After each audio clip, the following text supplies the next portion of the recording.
This.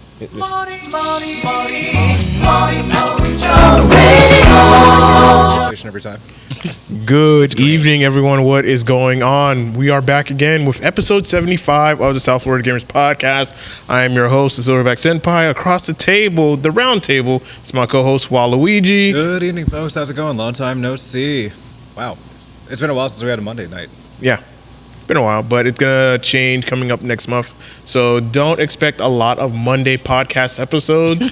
So it's unfortunate, and that's due to some real life stuff that's going on with myself. So yeah, life kind of gets in the way. But of course, we're always gonna continue to keep providing you guys content. We're always gonna keep doing the podcast. So that's not going to stop us. We're still going to keep going, and we're still going to be pushing strong. And thanks to y'all support and continued support, y'all keep this podcast going. Yeah. The guest list continues to keep expanding and growing. So endless thank yous. Yes. So thank you guys so much. But let's get in with our guest, and that is none other than Jin.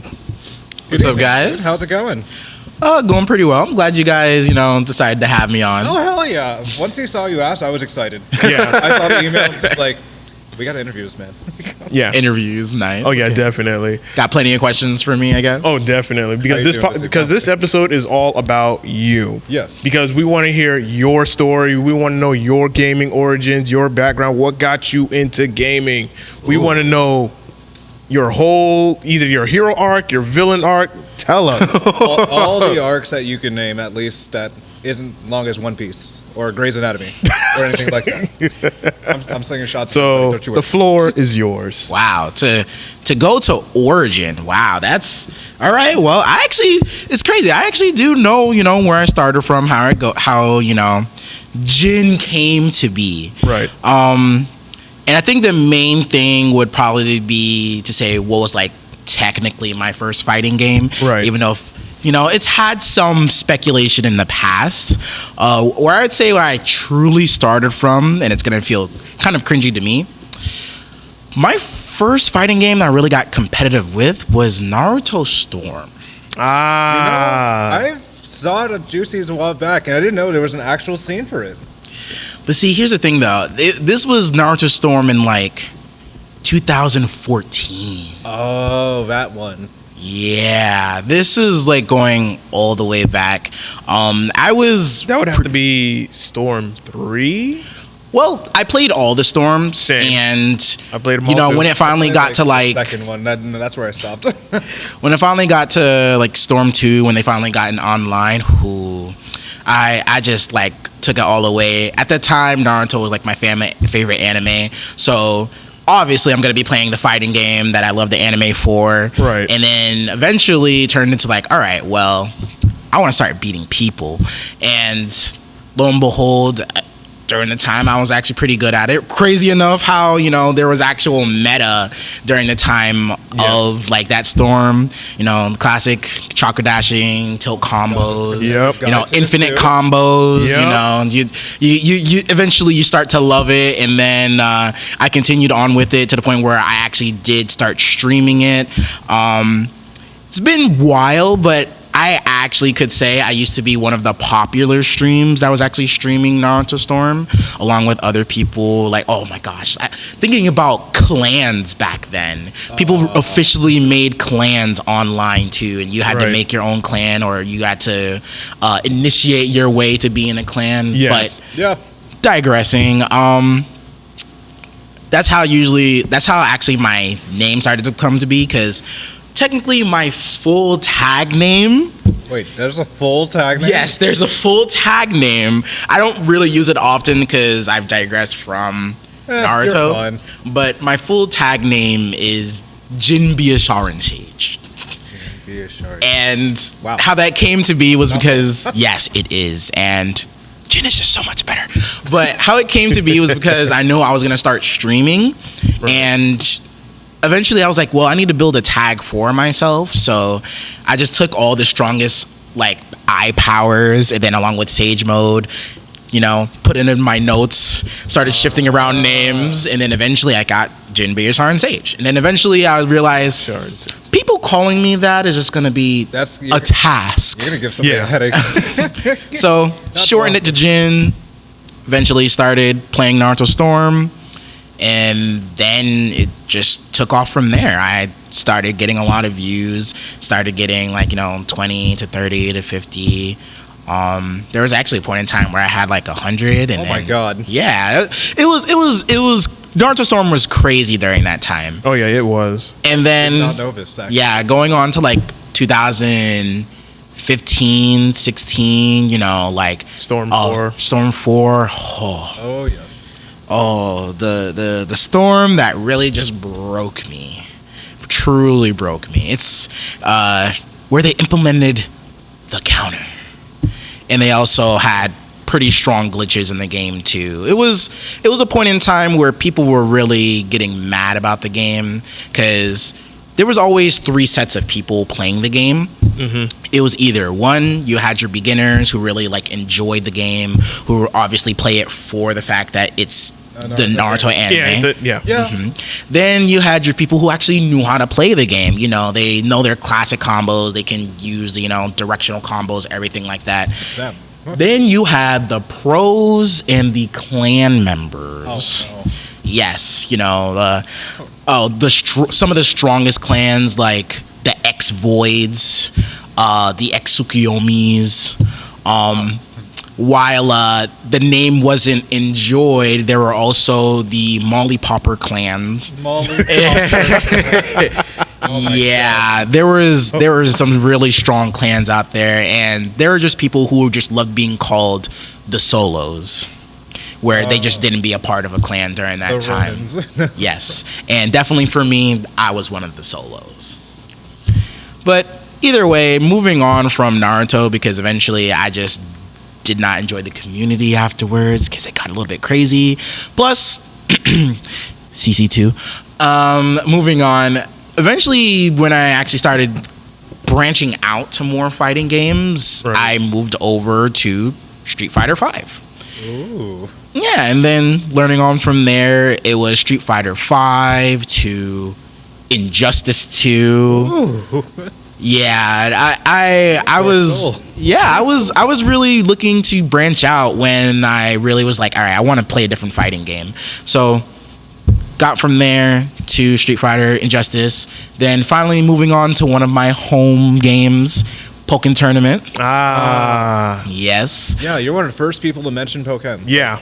Nobody has ever talked about this game. Yeah, I've dabbled with it, but not to the extent. I've never gotten a chance to play Pokken Tournament, but fun. I remember this was years back where I think there used to be a scene at Versus. Yes, there was. Ago. I was a part of that scene. Okay, yeah. That's where I got word of Pokken, they have Pokken tournaments at Versus or whatnot. I was like, oh, okay. I'm low-key jealous. Everyone talks about Versus, and I'm just like, man, I wish I knew about this. Yeah, Rust versus Soul. I definitely miss it. It's where I really made my first staple in a community and a scene, because I was truly just someone even though if I like to be competitive, I was more of just staying home and didn't really go out to tournaments. Right. And then lo and behold, while I was streaming Pokken, there was a person who came by my stream and said, hey, you're pretty good. Why don't you go to tournaments? And then I told them, funny enough, I actually know of a tournament Versus that's actually not too far away. But the thing is, during the time, I don't know how to drive. Right. I go to school. Yeah, I can understand that. And the only way I could get there was if I took an Uber and back. And then he said, you know what? Donation. Straight up. Gave me $100 because he wasn't sure how far that distance would be. What? Gave me a donation, say, go to that tournament, whatever week is coming up, compete, and do it. And I was like, dude, it's someone's putting their hand on my back, pushing me, go ahead, do it. And I was like, okay. So go to Versus, Pokken Tournament. I see, the most of the staples that were there, Goon, Bimmy Question, one of the powerhouses. His name was Suicune Master. Kino, who usually ran, you know, the tournaments there, also known as Russell, main name. And when I actually got there, I'm fighting for my life. I'm fighting for my life. I love that term so much. We all say this. No matter what game, we're just fighting for our lives. Yeah. It's true. No one wants to believe it. Because you think that you'd be good, you know, at home, online or what, and I'm like, okay, I'm kind of decent, I'm kind of good, and then you go to your first offline tournament and be like, bro, I'm trash. Like, It's like you get so overwhelmed, you're like, bro, I did not know this. But I you- did not. But you want to know what the best part about that was? one. I won the tournament. Now, lo and behold, there were a few, you know, givvies. Right. And by that, I mean, they actually just did not take me seriously. They're like, oh, there's just this guy that just came in, never seen him before. A random. They just thought I was a random. Right. And then what happened was that Bimmy Question, he was a really strong Sceptile player. Thought I was like, I mean, we'll go ahead and entertain him. He decided to let his girlfriend at the time play for him.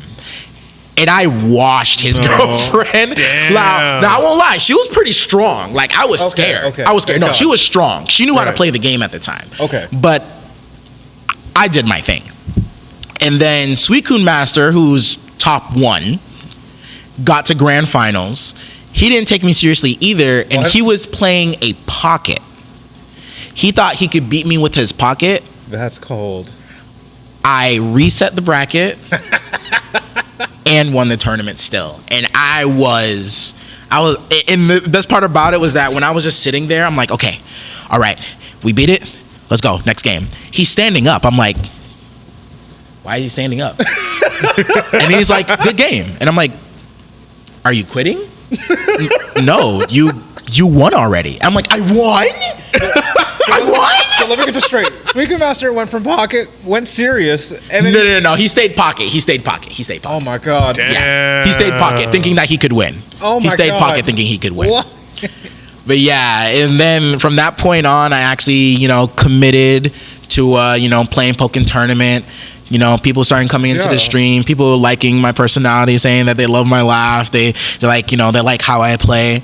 And then going into my first major, CEO 2017. Oh wow.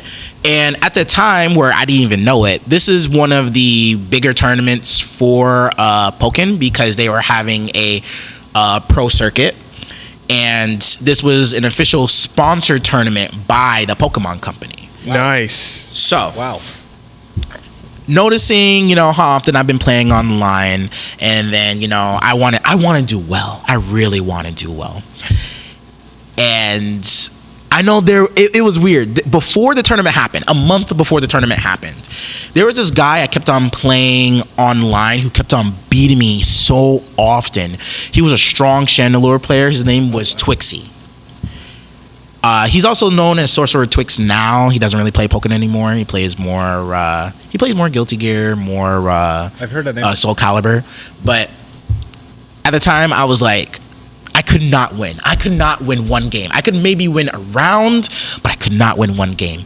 And then coming up to CEO, I was like, I have this weird feeling in my back, in my head, in my duodenum, that I'm going to fight against Twixie. The bracket came out. I was right. He was the first seed of my pool. Oh my god. And if I win two sets going into round 3, I have to fight him. That's potentially. My goodness. And me as a player, I'm the type of player who will prepare. I will search your stream. I will go back to your past games. I will check what your habits are. I will write it down in a book. And I did have a book at the time. My goodness. So, CEO, game day, time to fight. I'm nervous because it's my first major, but I want to do it. I want to get far. Go ahead, doing a thing, win my first round 1. I'm like, all right, good. That was fighting against a Lucario mirror. At the time, I was Lucario mirror. Okay. Going into round 2, had to fight a Blaziken. Blaziken is crazy. He can kill you. He has some, defensive issues, but if he's in your face, you're going to die. Gosh. If you choose wrong, you're going to die. Right. I beat him. Finally, the time is near. Me, Twixie, on stream. Ah, shit. On stream. Oh my God. All right? That's Lose game 1. I'm like, everything I've written down in my book is right. I just need to stick to it. I love that. I'm doing my thing. Get to game 2. I win game 2. And the one thing about Pokken Tournament 2, it's like Tekken, so it's always best of 3. Okay. Right. Always best of 3, no matter what. Until it gets all the way to the finals. It's only that. Oh gosh. So, it is a nail biter going into game 3. He wins round 1. I win round 2. And now at that point, I'm just like, okay, I can do this. There's a specific point in the game where it's called dual phase, where it looks more like, normal fighting game going back and forth. Mm-hmm. There was we both go into burst mode. Burst mode allows you to have a special super that you can only use once per burst. We both activate burst. He's at a big distance away, and Chandelure, he has a command. Well, she has a command grab that's called Hex, and it's super far. And it's literally the size of like a dome. Oh no. But at that moment when I bursted, I'm literally just outside that distance. Oh, I know I'm right God. there. And I inch forward. I'm like, I know the moment, because I have lower health than he is. I'm like, I know he thinks I'm scared, but I'm ready for him.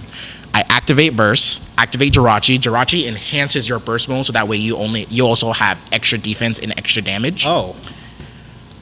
I know I'm right there. I go ahead. I wait a split second. I see the startup frames, like when there's this little thing called Twitch reacting, where you're like literally looking like any type of movement, and you know it's just gonna be that. That's me. I'm Twitch reacting. I know he's gonna do it. I see the startup of it. He turns green. When you turn green, it means you're gonna do a grab.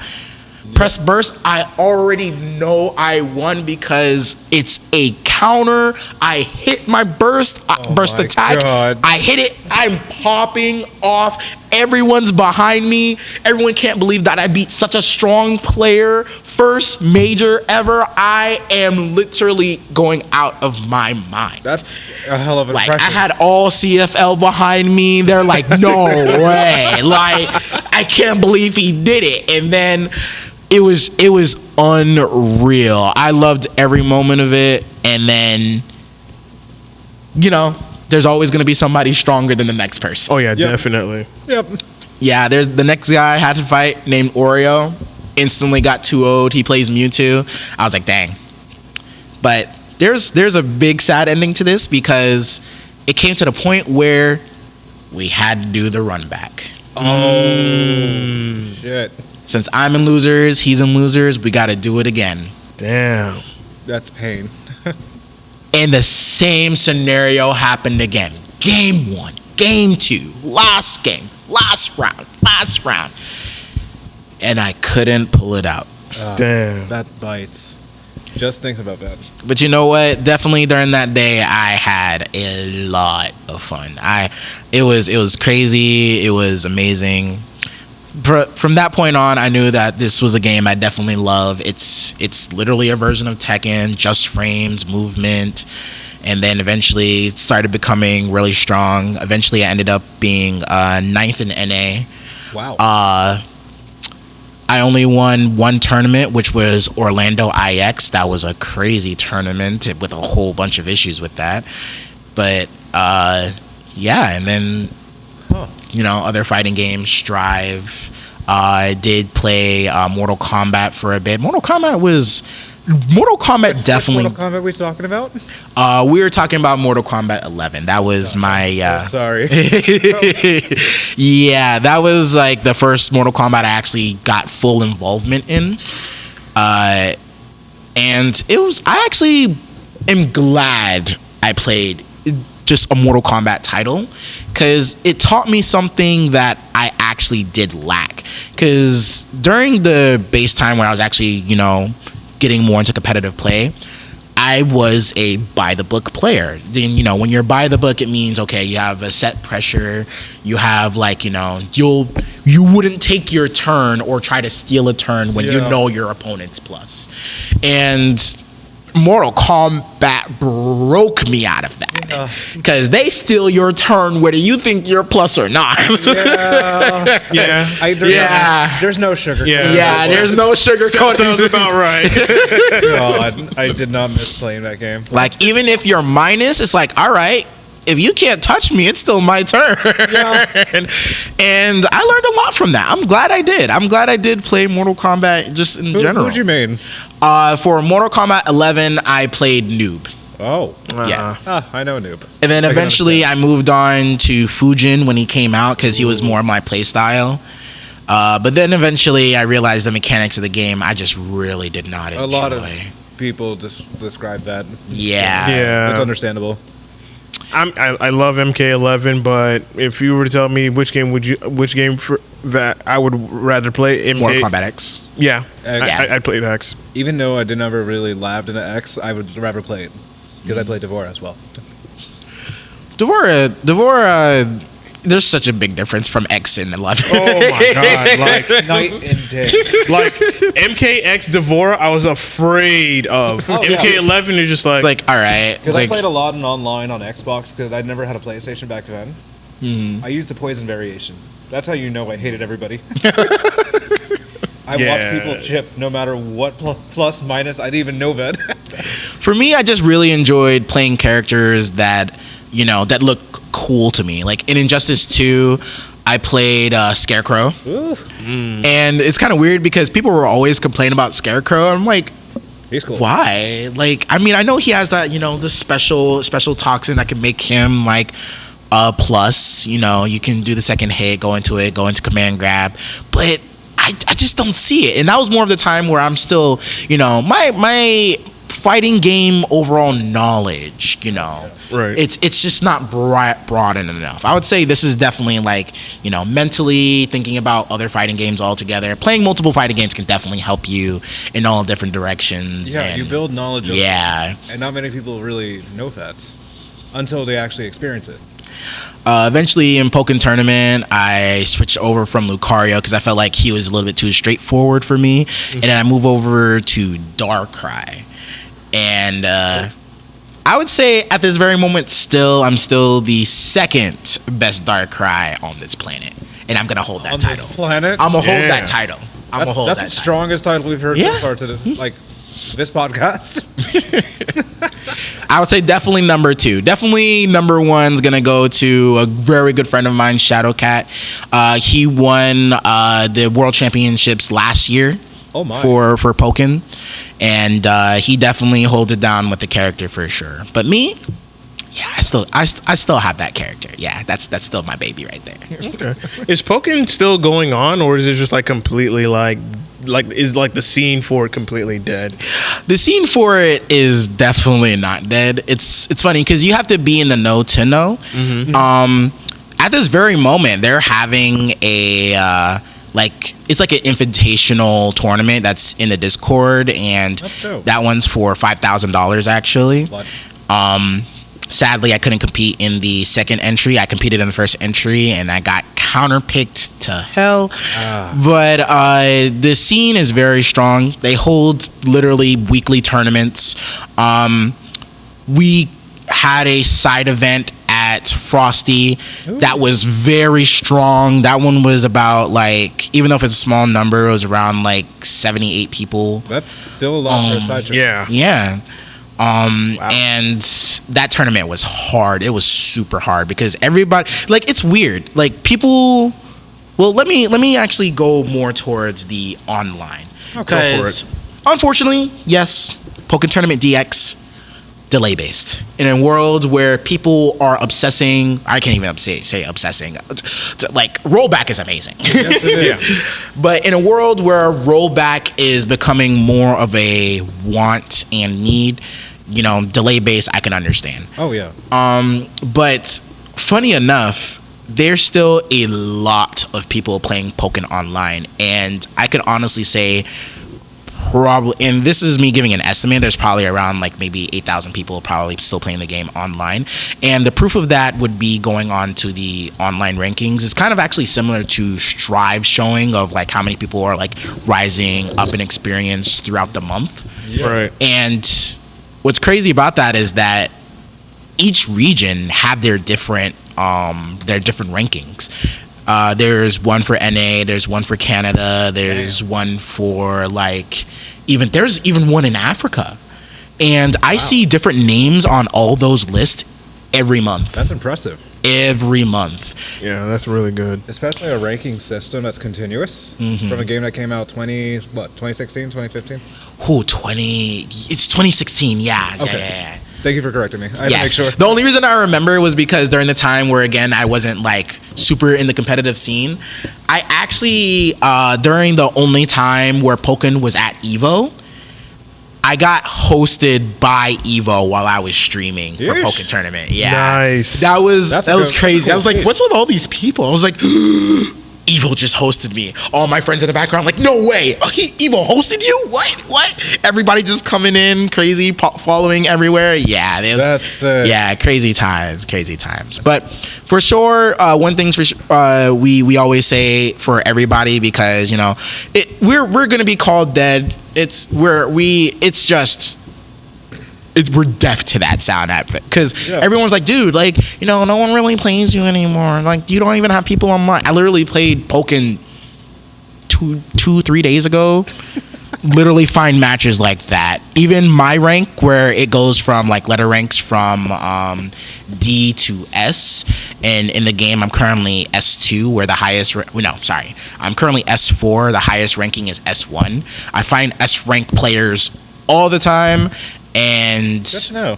yeah, and occasionally there's always going to be, the people who are just like BA rank that you end up matching up with. But Pokken rankings prioritize you fighting against someone that's closest to your rank.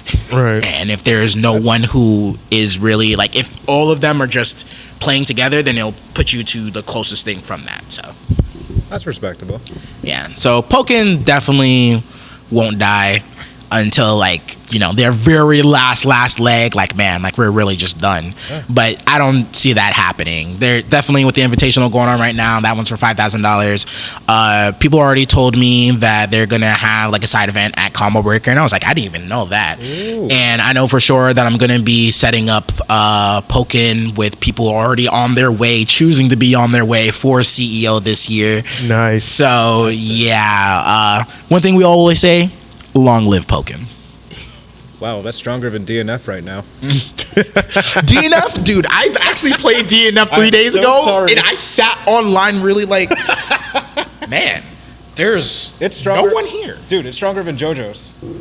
Dude, I don't know. JoJo, I like JoJo. Even though if it's a CC2 title, JoJo is extra fun. I enjoy it too, but like finding somebody online and going through their netcode, I'm just like, I could be grilling and waiting for myself to finish my jump so I can do my combo, or at least just wait for someone to use Dio and just get it over with. The people who are playing JoJo right now, they are crazy. Yes, they are. Most of the people playing JoJo right now are people who play the previous game. Yeah, the 2013 and, one. yeah, and they are like, I have a hard time just getting through I played pools. Otaku, and that was rough. bro. Yes. That was rough. I lost to Black Atlas. Oh yeah. That was pain. That was because like I was still learning the game. My round one was Max Sev.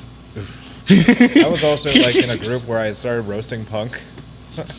Oh yeah, I saw Punk like Oh yeah, I roasted, right there. I roasted that man right by the TO. Yes, I saw. As this man's a witness of what I said. He's like, this man really just said this. I'm like, yes. Yeah. Damn. Because I'm just like, yeah, this man is like whiff punishing more than a sniff test. And the TO's looking at me. He's disappointed. He's like, I can't stand you, but I respect it. Like, we dapped up like we knew each other. But yeah, so pretty much I'm just a person who just really enjoys playing fighting games. I love traveling. I love competing. That's awesome. Pokken has always been like, like one thing for sure, we're always a family. Like shout outs to Roxo the Savage. He hosted a tournament called Destiny, and it was a crazy tournament. We had Japanese players come, we had European players come, and not only that, during finals day, Roxo had everybody in Pokken having lunch together. I mean, the whole entire community that was there for the tournament. Wow. We were eating like brunch right then and there. It was that is wholesome. Great. Yes, it was. The Pokken community has done so much for me. Like, it's because of them the Pokemon Company like hired me to commentate for their championship event. What? That's dope. Yeah, that's like it's thanks to them I actually have that. That one was it's funny for me because my family and some of my closest friends had the craziest like experience with that because what do we have time to go into that? Go for it. Go for it. Yes, all right, so let's we go have into plenty of time, man. No worries. So going into last year, I know for sure that I wanted to compete. I definitely wanted to compete. And mainly because I know last year was going to be Pokken's. I say last year, but technically year prior to last year, so 2021. Okay. I know for sure that I wanted to compete because every single time I wanted to get into the top 4, that's how the championship works. You need to be top 4 to go over to the championship bracket. And I was like, every time I fell short going into the qualifier, but every time I went into the last chance qualifier, I got a spot placement higher than I did before. Wow. Going to it, got 13th, then 9th, then 7th, then 5th. So that means if I were to enter, another qualifier, another last chance qualifier, I should be in that top spot. But then lo and behold, while I'm training, I'm preparing, I would say the championships qualifier was going into, it was in February. I think it was in February they contacted me. Training, February, they're telling me, okay, so Jin. And it was one of the tournament officials from the tournament, and his name's Jintrax. He told me, hey, would you be interested in commentating for the Pokemon Championships? And I'm like, oh my God. Why? So, like, you're working hard, and this man's like, hey, you just want to join? And then the first thing I asked was like, okay, well, can I compete? And then he said, no. If you choose to commentate, you must only commentate. And there's a whole contract behind that, everything. And I'm in distress. I'm like, this is like an opportunity of a lifetime. Yeah. Not everybody can just say, hey, like they commentated for the Pokemon Championships. That's sick. So I'm like, how much time do I have? He said, you have 48 hours to make your decision. And I'm like, okay. I waited every hour. Every hour? Every hour. It was the last hour he messaged me and said, did you make a choice? I declined. I told him that I 100% have full confidence I will qualify this year. And I want to qualify this year because I already felt like it was already going to be one of our last ones because they were saying something about it like on the pages for the Pokken Tournament website. Mm-hmm. So I'm like, I want to compete and I'm going to leave it at that. So then he's like, all right, I respect your decision. Thank you for giving me your time of day. He went ahead, left my messages, laid in my bed. An instant fire. I'm going to qualify. There's no way I decline this. There's no way I decline this and not qualify. That's pain. Yeah. They were giving me a full ride to Ohio. They were giving me, my own money, my own food allowance. They had my own hotel room, my own driver. They were doing all that. They were doing all that. And you declined. And I declined. That's a lot of bravado. Like, that's respectable. And then going 3 weeks in, 3 weeks from me declining, DC, who's one of the main head streamers for the Pokemon company, said, "Hey, Jin, I know you declined, but just listen to this. If you do this, you know, we'll make sure, you know, because you will be paid handsomely. You will get everything Jin Track said before, and you do commentate for the Pokemon Championships in London." Oh my god. How much time do I have? Time is very valuable. I love this. Yes. You have 72 hours. Okay, so it's an additional 24. Yes, it's an additional 24 because I'm pretty sure he knows I declined the first time. Yeah. And he's like, "Let me give you more time." I'm just like, it was to the point where I'm like, I could commentate the qualifier in Ohio and I can commentate the championships in London. Now, there's a lot that's on my mind because one thing's for sure, if I cannot compete, then it's just like, all right, will I get top 4? And I know I'm like, You're I'm fighting gonna yourself. get You're top fighting 4. yourself. I'm fighting my competitive side versus my opportunist side. Yeah. Because that's something that can really just benefit me in the future. Right. Yeah, 100%. It was at that point, I no longer can make this decision my decision. I start telling my closest family, because again, I had to keep it confidential. Yeah, and I told my closest friends. First, telling my mother, telling my stepdad. My mother, "You've worked your butt off for so long, and you've gotten," and she's watched my progress too. Right. My mom has been a big supporter ever since I've been like, you know, actually showing her the community, showing my competitive side, me traveling. She told me, "You declining right now means that you have the heart to get top 4. Do it. Get top 4. Decline them again." My stepfather, "Well, man, like, you know, you can get paid. Imagine, like, your stream probably getting increased views." I'm like, crap, I didn't think about my stream. This could help my stream. Why did you have to say something so logical? Like, He made sense from what that sounds like. like he made sense when I did not want him to make it make my sense. He hit you with the logic. He hit me with the logic, and I'm the logical person here. So they're already 50-50. I have to obviously have to go to, you know, my closer friends. And my closer friends, they work with me because I'm a martial arts instructor. That's my main job. And there is 3 of them. I told my one of my friends who work with me, Jeremy, he loves Pokemon. He's obsessed with Pokemon. And he's like, you know, done videos for Pokemon as well.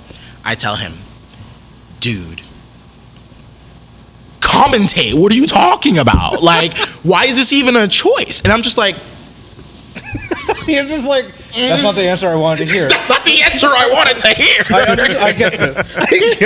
I get what you're saying. And then going into it, it was my other friend, Bruno. He's like, "Dude, like, I've seen you work like your butt off. Like, I've seen your results too. I've watched your streams. Like, you know, I feel like that, you know, you got the stuff. Like, you know, you have the drive, you have the fire, and not only that, you have the results to show that you can probably get top 4 and qualify for that top spot. I think you should compete." I'm like, another 50-50. And then you get that last choice. That last choice. I don't know, man. Like, they both seem really good. I'm just like, That doesn't God, everyone's being 50-50 because they know, like, this is a tough decision. So finally, going to him, going again, last 2 hours. The last 2 hours. Oh my god. Yes, I truly waited. He asked me, "So have you made the decision?" Heavy heart. I said, "I accept." They went ahead, sent me the contract. I can see that little line right there that says you aren't eligible to compete. I'm just like, Damn. sign on the dotted line. We'll see you in Ohio and we'll send you to London. And I'm like, thank you. That's heart-wrenching. Yeah, it was truly one of the hardest decisions I've ever had to make. Like, truly. I've never, and I usually like am able to weigh my decisions pretty well. In game, outside the game, for sure. Yeah. I was truly split. I didn't know what to think. I had to ask for people's help. Yeah. And then I came to the decision. I was like, you know what? If it actually will be technically our last, even though if it kind of counteracted the thought of me, okay, if I'm competing for the last time, might as well be the last time being top 4. I was like, you know what? Why not make it a staple? Because people already tell me my commentary is good. People say that they love when I'm on the mic. The community has always led me to say, hey, like, dude, like, I know you probably just fought, but you gotta do it for us. You gotta do it for us. You gotta be on the mic. And every time that happened was during a grand finals event. Oh god. And You're like the people's voice, like when it comes to that. what really got me too is that one of the people from the Pokemon company said that, dude, we've been trying to get you on the mic for years. I'm like, years? Years? Do you know how many times I've commentated? 3 times. What do you mean years? Like that must have impacted somebody like rent-free and is like, who is this guy? And then they finally catch up to your stream and they're like, we need to talk. Yeah, we need to talk. What they told me years. I'm like, dude, I've been commentating maybe 3 times. That was like NEC, Frosty, and there was one more I'm kind of forgetting, but I'm sure it'll pop up later. yeah, but I was just like, years? But yeah, but it was still great. I had tons of fun. Hotel was gorgeous. The TV said my name and said hello when I came in through the door. I was like, I'm like, Fancy stuff. yeah, That's like the circle. yeah. I came in, I'm just like, oh, hi, TV. Like, yeah, okay. Sure, yeah, I'll take it. That's the expectations I want for the podcast, Silver. So did the job in Ohio, got paid, definitely was great. Went to London. I was excited, even though if I've already been to London before, but it was still an amazing time. The venue for the championships was huge. It's actually like from one side of the building to the other. Oh. Yes, from one side of the building to the other, it's a 15-minute walk. Oh god. The main event is in the middle. That's around like, That has to be like less Whoa. yeah. 15-minute walk. It was huge. That's like a few blocks just straight up. Oh my god. Yeah, man, I'm telling you, like that was the commentators, we got our leg day in. Oh my We goodness. got our leg day in. Jeez. So yeah, I had a great time. They treated me right, gave me, merch, of course, obviously, it's patented. And people said that I did an amazing job. They loved it. Like, they felt like that I truly brought a lot of life to just commentary in general. That's amazing. And I was like, well, I made a staple for, Pokkens' last stand in the pro circuit. So I take it. Yeah, it's rare that we have a commentator with us. Like, there's been like a couple. Yeah. There's only like a couple like we know. Yeah, like a very few commentators that we know that are like, really, really good at it. Like Danny Boy, for example, Beefy, another good example. And Then there's just some upcoming ones. yeah. And then, of course, now we finally have you. We have like the legendary one. I truly did not expect to even be up there on such a huge stage. And not only that, being on that main stage, being the one commentating grand finals of a world championship. Yeah, I didn't even, I could never even expect something like that to happen. But again, because of the community, because they just love who I am, even though I only commentated 3 times at And the they time. said years. Years? That must have left you like on stun. Like just That's literally like one commentary thing per year. Like, sure, yeah, okay. Just roll with it. Just rolling with it.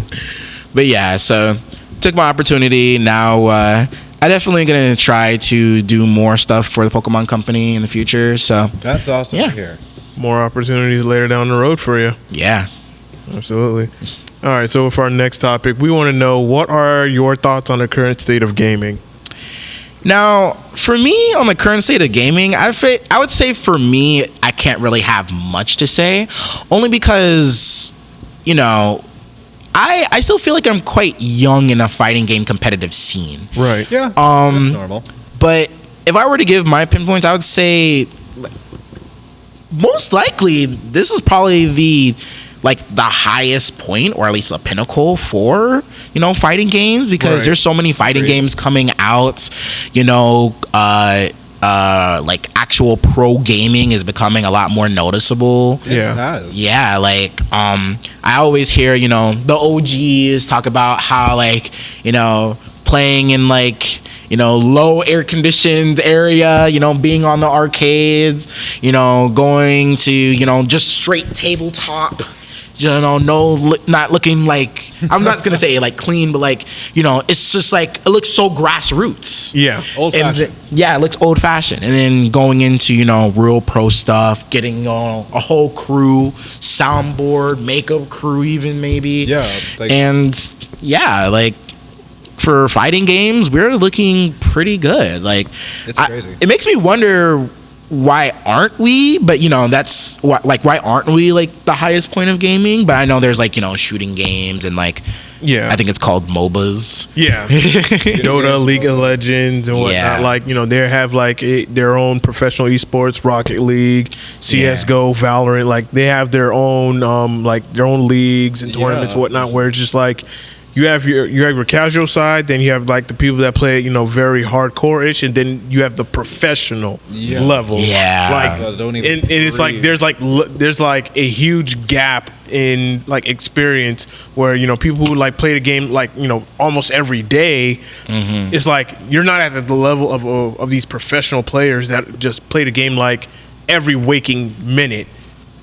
Now you look at something like fighting games, you can clearly see it. Like, you have your casuals, then of course you have the people that play regularly, you have the people that compete, and then you have like a higher echelon of players that really play the game. Like, they Yeah. sleep, breathe fighting games. They stream it. They lab. They show off their labbing. They show off their results. And they know frame data and all that stuff. Oh my God. Like, you try to explain frame data to some like a casual player, they're like, what? the experience I have, I'm still the same way with frame data. I'm like, what the hell are you on about?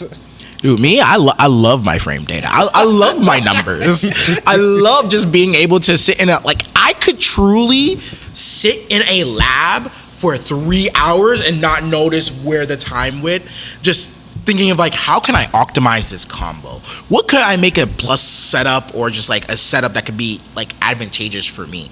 Labbing, I love it. I just You sound like Herbs. Herbs, bro.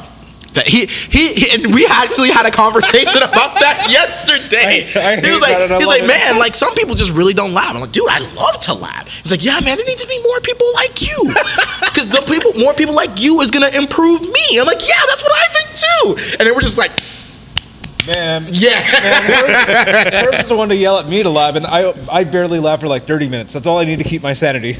Usually- I need to lab more.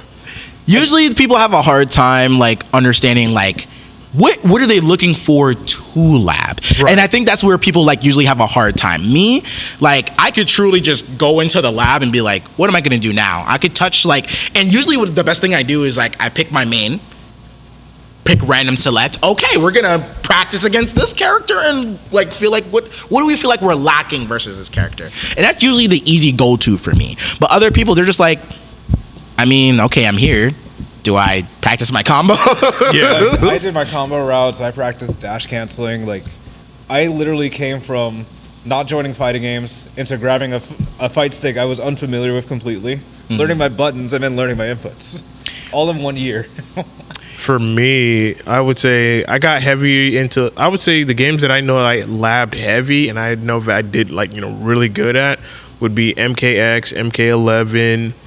A little bit of Grand Blue, but I need to start doing more of that. And DNF Duel, when it was like fresh on the scene, I was labbing crazy because Yeah.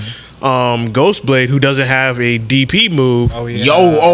Yeah. Yeah, You gotta fight. You're either doing the damage or you're taking damage. yeah. So it's just like, okay, now after playing against people offline and then of course playing people online, I'm like, okay, I need to find ways to optimize his combos, find ways to better utilize him and whatnot. And slowly but surely, I started improving. I started getting better. I was like, okay. And then when I lose, I'm going back and rewatching. Okay, what did I did wrong?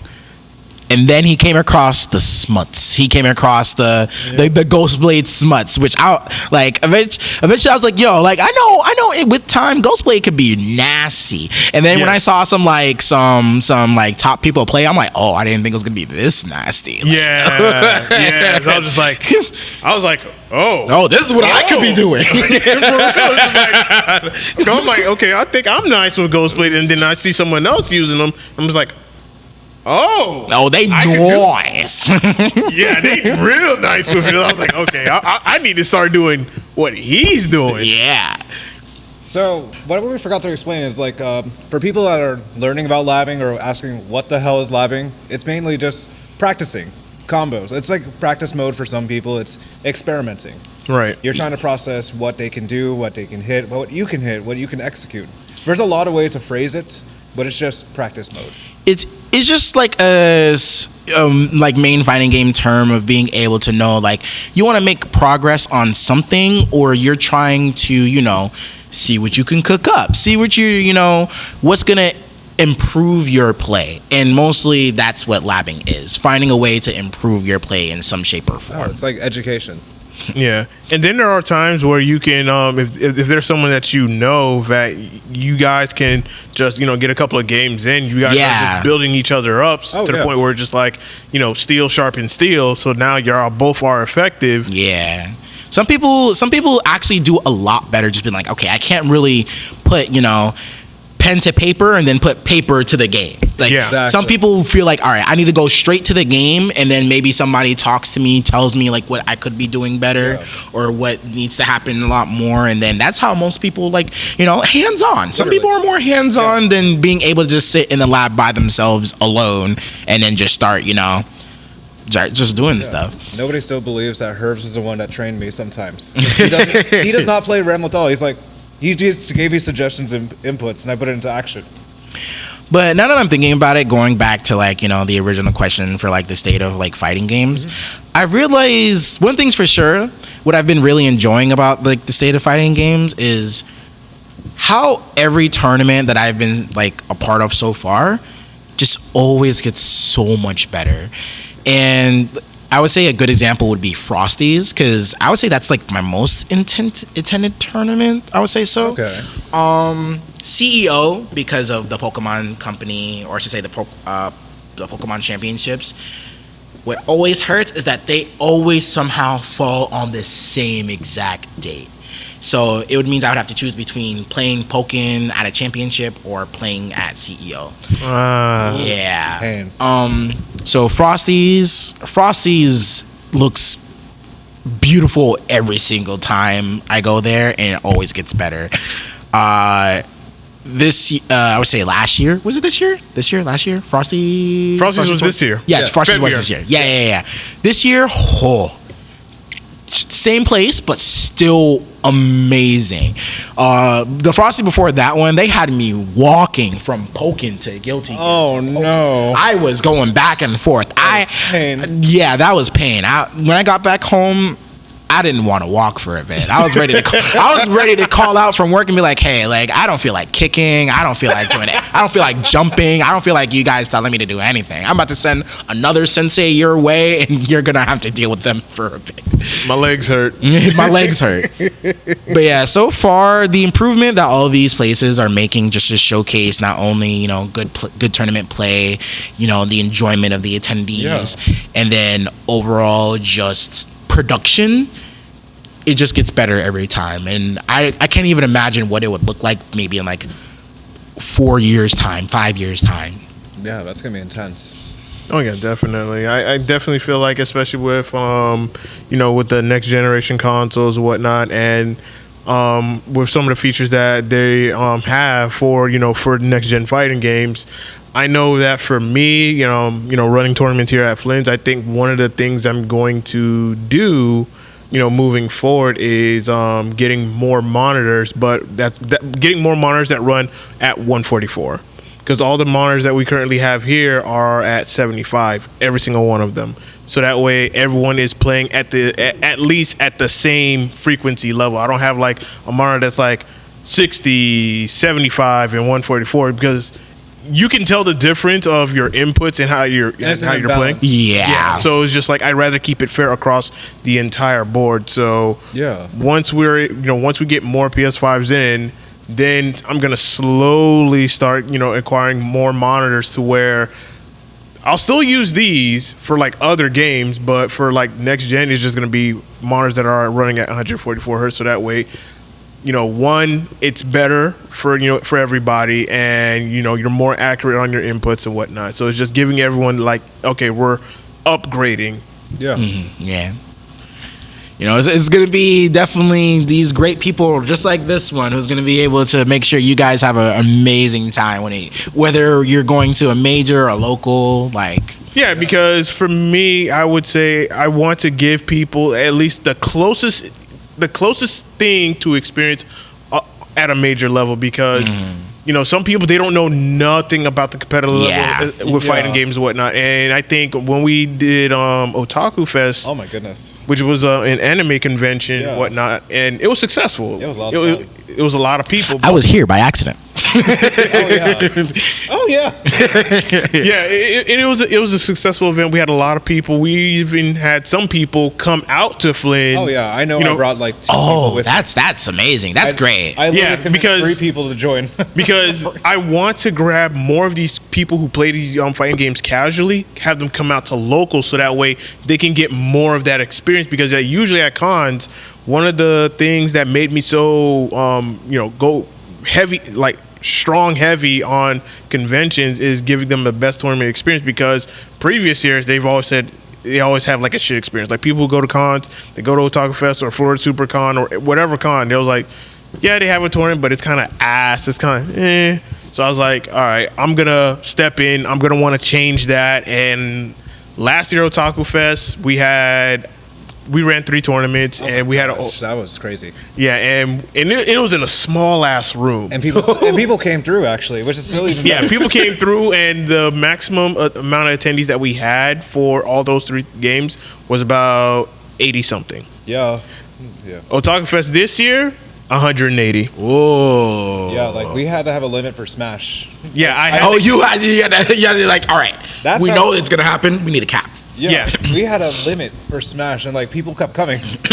Yeah. There's other tournaments to sign up for. Yeah, but overall, everyone had a good time. Granted, some of the complaints were, it was hot, because there was a hell of a lot of people in that room. Goodness. But I couldn't do nothing with the AC, because that's the venue. They need they need to do something about that. It's like outside was 40 degrees and we go into 90. Yeah, literally. That is OD. Like I was wearing a long sleeve and jeans. I didn't break sweat until like towards the end. Yeah, like you had people just. That was crazy. You even had the commentators for the Smash. They were just like fanning themselves, because like that's too. It didn't even help. it was hot. There's bodies in there for Yeah. sure. The amount of body heat was insane. Yes, it was. The But stereotypes were even funnier. But overall, it was a great experience. A lot of people had a really good time, and I know they're looking forward to Florida SuperCon, because we will be doing tournaments there. Okay, cool. So, and I'm hoping, and my fingers are crossed, is allow Flynn's Florida SuperCon. If you're watching this, allow Flynn's to run Please. Street Fighter 6. Allow us to run for Street Fighter 6. We're tagging them in the next clip. I know we're gonna be at Florida SuperCon and we'll yeah. be running tournaments, but allow us to run Street Fighter 6, because I know that is gonna do great wonders for for not sure. just for for Flynn's and the community and whatnot, but all of South Florida, because I want South Florida to thrive. Oh yeah. Yeah. And I want more, like, granted, let's just say, all right, you live in Miami and you can't come to, you can't make the drive up here to Margate in Flint. Visit Next Level, because I know for 100% for a fact they're gonna have Street Fighter 6 at Next Level. Go there, because the more people are going to these venues and just going to their locals and whatnot and having a good time, that strengthens the community, because eventually some of those guys are gonna make their way up here. Yeah. And some people who are in West Palm will eventually make their way down there. Yeah. It may not be often, but eventually it's going to happen. It's going to trickle. Yeah, because of word of mouth spreads. People are going to, talk about these venues and whatnot. I'm like, hey, I want to get more games in, because you're going to find some of these casual players, they're going to be hungry for competition. Because once they experience it, and granted, yeah, they're going to lose a couple of times, but if they have a really good time, they're going to want to come back for more, because they're like, yo, I want to keep coming back. And then when they start seeing that, I went from 0-2 to now 2-2 to now I'm making top 8. Oh yeah. Yeah, like once That's our transition, literally. once they get that power up of be like, you know what, I'm doing so good at these locals and whatnot, I'm making top 8, I need to take it to the next level, go to a regional or go to a major. Yeah. You just create that pipeline for these casuals to come in. They start competing. They start, feeling themselves. They start getting better. Their inputs are getting better. Their neutrals getting better to the point where it's like, all right, I'm making top 8. I'm making top 3. I won. All right, I need to take it to the next level. Yeah. I want to see how far I can go with this. Yes. That's the kind of energy I want to have for South Florida in 2023 and, of course, going into 2024. Oh, yeah, we're coming in hot. Oh, for sure. Oh yeah, definitely. So I feel like with the current state of gaming, especially for the fighting game scene, it's a good time because It's broadening. Yeah, and to the point where just like we're eating this year. Yeah, Street Fighter 6 coming out. You have Tekken 8 coming out. Oh, yeah. You got Grand Blue Plus R coming out. Oh yeah. And, With characters. and a new Mortal Kombat. So It was forced. We're waiting on that one. We're for sure waiting on the that one. shareholders got they took hostage of that situation. They were ready. I honestly do think that they may delay Mortal Kombat into next year. Oh, heavens! Oh god. Oh. They're gonna have to.